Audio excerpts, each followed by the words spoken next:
I want to tell you a story about one of my experiences with hurtful, hateful untruths. It was a windy, blustery day in Reddick, Florida in 2012, and I was videotaping a week-long training course in natural horsemanship. The branches were whipping around and leaves and small branches were blowing all over the place. I was helping my students learn how to get their horses to be calm and cooperative, and it was not easy because some of the horses were really upset by the wind. There was one in particular who was coming unglued. He was a big, beautiful thoroughbred ex-racehorse, but he only had one eye. His owner brought him to my course as a last resort because he'd become quite difficult and dangerous when the weather was windy. How perfect that we had wind that day. Bobby's fear was escalating, and when horses get scared, they want to run away. But when you have them on a rope, they can't escape. You can imagine what happens when you try to hold back a panicking horse that doesn't see humans as the solution. All he can think of is how to get away, and he can't. So the horse is going to try to pull away or run over you, and somebody is probably going to get hurt, you and or the horse. Bobby's adrenaline was getting really high, so I stepped in to help Peter with him. It had escalated almost to the point of no return, so I had to be very firm to keep control of the situation and get the horse to focus on me instead of the wind. I shook the rope to get the horse going backwards instead of forwards, and after several yards to stop and stand still in a kind of parking spot. The horse was trying to do everything except go backwards, including trying to run past me, escape, rear up in the air, but finally he agreed and went backwards. It was really tough, and it took every ounce of commitment I had, but I knew I had to get control and help him to see me as the solution. The end result was a great success, not to mention a welcome relief. The horse decided to trust me and to do what I asked, just like a parent would take a panicking child and give them the leadership they needed to feel safe. Peter and Bobby successfully finished the week-long course, and not only did Bobby get over his fear of wind and stormy weather, but he also went on to support Peter in his equine-assisted psychotherapy work. Can you believe that? This once frantic, panicky, untrusting horse forged a career helping people get over fear. At first, we were going to keep that part of the video out of the lesson series, but then decided it was really important for people to see ways of handling things when they go terribly wrong. Many years later, someone decided I was being cruel to the horse and started a really nasty internet campaign in an attempt to discredit me.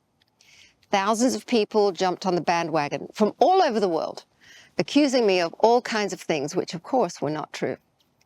When people talk about courage, I'd always thought it meant bravery. But the more I researched, I discovered that what courage really means is standing up for what you believe in.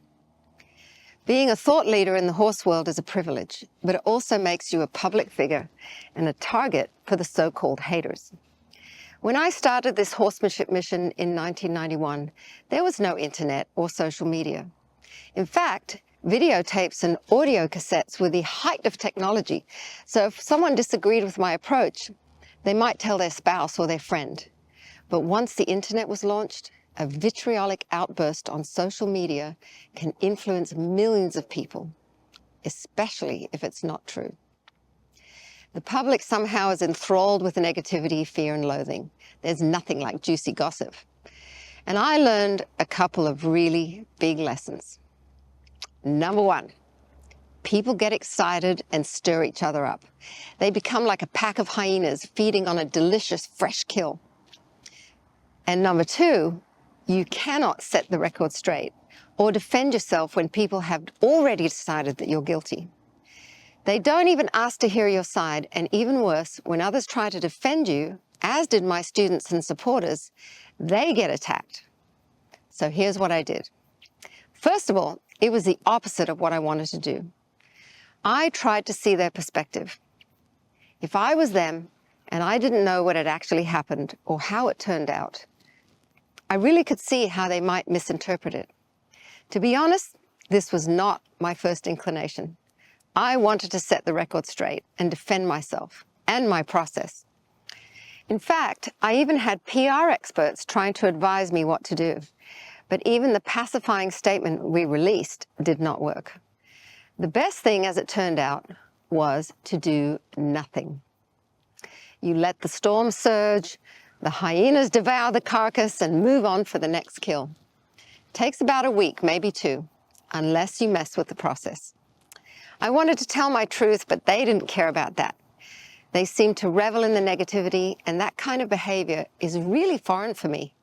I don't like gossip, and I surround myself with positive people. So finally, I just decided to ignore it. In the ensuing years, every now and then, someone would dig it up and a new storm would surge on the internet. But I stopped paying attention to it, and it had very little effect on me. A statement would be put up about how well Bobby's future turned out, and that was it. My students also learned not to say anything, and they stayed silently in support, sometimes reaching out to me personally to make sure I was okay. How nice is that? Self-control is not easy, but in the end, it's not just about controlling my reactions to the haters. I did what I thought was right, and the results proved it. So here's what I did. Number 1, I stopped reading and responding to the comments. I don't eat impure foods, and I decided I didn't need to listen to impure opinions. I can't control what other people say or do, but I can control what I let in. Number 2, courage means honesty with myself and with others. And I need to do what I think is right without making them wrong. Number 3, I thought about the future. What if the same situation occurred? Would I do the same thing with that horse? No, I would do it a lot better because I have 20 years more experience under my belt. I'm really passionate about making a difference. And because I play on the world stage, I know the risks of being attacked by people who don't agree with me. Not everyone is going to think like me, just like you. You might not think like me, and people may not think like you. In the next video, I'm going to talk about a different kind of courage, the courage to say sorry.